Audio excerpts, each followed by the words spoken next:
Okay. You ever had one of those friends that say they has a problem? They say that they have?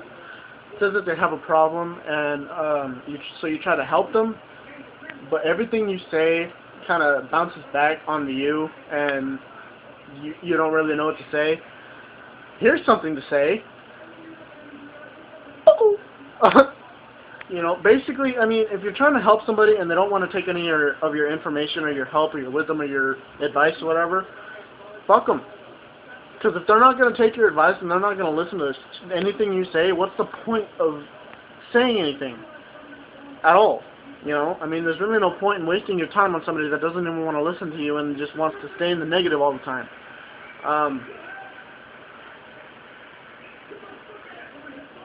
Basically, if you're going to help somebody, make sure you know what you're talking about. Make sure you know what you're doing, what you've been through. If you've had experience in it, let them know what you did to get out of it and what you did to overcome the pain, whatever, blah, blah, blah, blah, blah, blah, blah, blah. Just don't go into it saying, like, some bullshit like, come on, man, don't think like that. You know, that's not really going to help them any, and it's not really going to make you seem like a better person, because it's just going to make you look like a wannabe therapist, basically. There's really nothing you can do when somebody's not trying to listen to you except say, I hope you're doing better later on, and then just stop talking, because if they're not going to listen to you, what's the point? There really is no point. There's never going to be a point, and if there is a point, find it out, tell them that, or tell yourself that. And really, I mean, why help if you know you can't? That's what I don't get.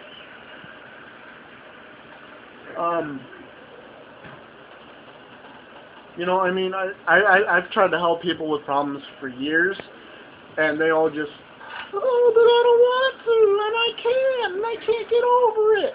You know, and I mean, I have a lot of friends that have problems and that I try to help. But if I know I can't help them, I'm like, okay, whatever, dude. You're not going to try to fucking think about it or take my advice, and screw you, basically. Basically, this video is on that and some dreadlock topics, you know. So, basically, if you're going to be trying to talk to somebody about some problems and whatnot and whatever they're going through, make sure that you've probably been through it, or you know, a family member or another friend has been through it, and ask yourself or your friend or your family member what they did to get rid of the pain or whatever. And if they say take time, then tell your friend take time. You know, try to just try to get over it and ignore it over time. And if you can't, then I don't know what the hell to say, and I'm not afraid to admit it. You know.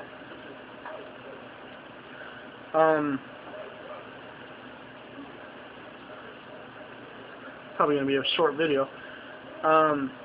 So, other topics, dreadlocks. As you can see, I took mine out. I'm going to wait until late July, early September, until my hair is past, at least down to my lips, you know, my succulent Mexican lips. But, you know, I mean, dreadlocks can be done by anybody. It can be done with anything: wax, crochet, backcombing, sectioning, twisting, shitting. I don't know. There are actually people that use shit for dreadlocks. They're called duty locks. You know, but I mean, if you overwax them, that's also called duty locks, and you don't want that at all. You never want that. They're nasty, and they're really hard to wash. There were a couple rants on YouTube that I saw that some people were like, white people and Mexicans and people shouldn't have dreadlocks, only black people should because it's their national hair. And I'm like, no, it's not. Dude, just because you saw a couple black people wearing it and then you saw a couple white people wearing it, doesn't mean that it's the black national hairstyle, you know? To me, the black national hairstyle is a fucking afro. You know, I mean, I can't really get over the fact that black people have afros, you know? I mean, just because you feel that white people don't have the right hairstyle to get dreadlocks doesn't mean they can't, and it doesn't mean they shouldn't. You know, I mean, if you're gonna get dreadlocks, get dreadlocks. My mentality of it is that they look freaking awesome, and you know, I mean, I love the texture of them. I love the look of them. I like basically how your hair is just sectioned off into those strands, and how it's not just everywhere. You know, I mean, as you can see, my hair is everywhere, and I hate it. You know, because I gotta flip my hair like fucking Justin Bieber all the time. And you know, I mean, it's easier to style. It's easier to put back. It's easier to put in a hat. You know, you can wrap it up. You can basically do whatever that you can't do with straight natural hair. You know, but I mean,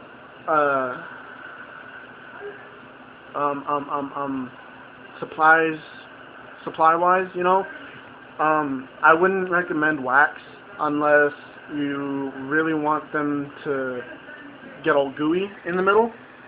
Last time I tried, I shaved the sides and the back of my head, and I only had about that much hair on the top and in the back. And you know, so I mean, I waxed it. I didn't section it at all. I just waxed it and spinned it and whatever, twisted it, and then I backcombed. But as I kept gradually adding wax, every time I tried to wash them, the wax would never come out, and they weren't maturing. They were basically just long strands of gooey shit, you know. And you can go ahead and use wax. I'm not telling you that you shouldn't, or you should, or whatever. I'm just saying I wouldn't recommend it, especially if you have straight hair like me. Curly hair, I wouldn't recommend it because it's easier to lock up and it's easier to knot and whatever. But other than wax, I think the best way to get dreadlocks with straight or curly hair is 1-inch sections on your head. You know, 1-inch sections, section it off with a rubber band at the base, and once you get all that done throughout your entire head, you get a comb, metal if you want. But, you know, I mean, my experience, metal combs have broken and they're too thick or they just don't do anything at all.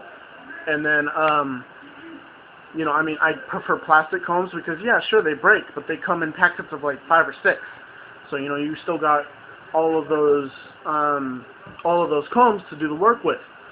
So, when you have a metal comb, yes, it does preferably work a little bit better, but, what I would use a metal comb for is if it has the sharp tip, I would use that to use for sectioning.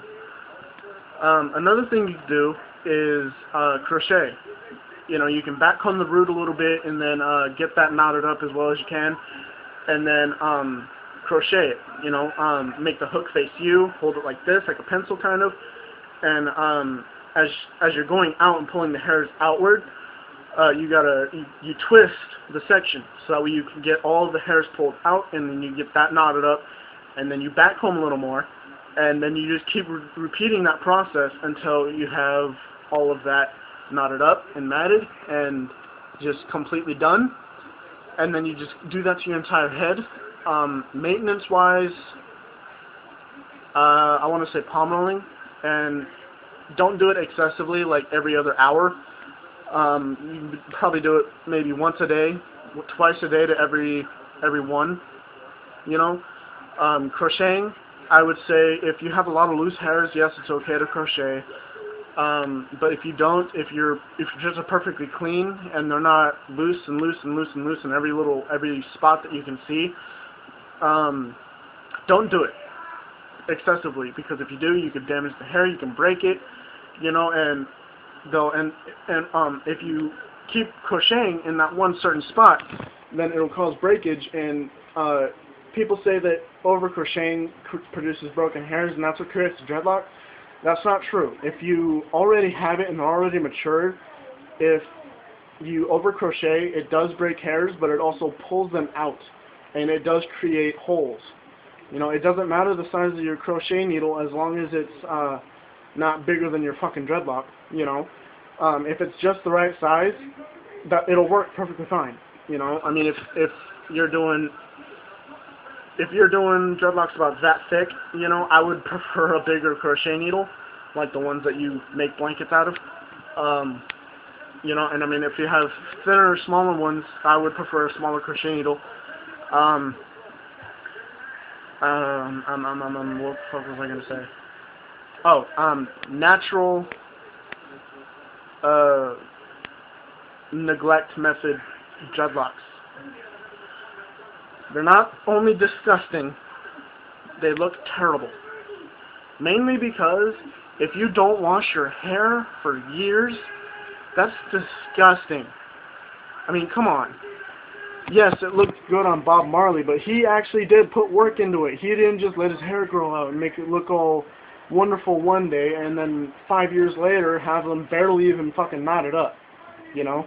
And, I mean, yes, if you have curly hair, neglect method does make them look a little bit better, but you still got those big-ass congos in the back of your head, you know, and then you got these tiny little, like, spindle-sized dreadlocks up front, you know? But I would not recommend natural neglect method for anybody. I would rather prefer section, back comb, crochet, repeat, you know?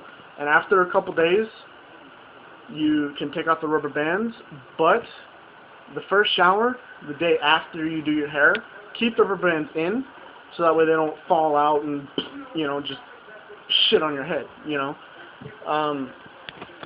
Basically, if you're gonna do it, section to make sure that you have the exact same size that you want, back comb so you can get the roots tight, and then crochet so that way you can knot it all up. You know, I mean, that's basically it.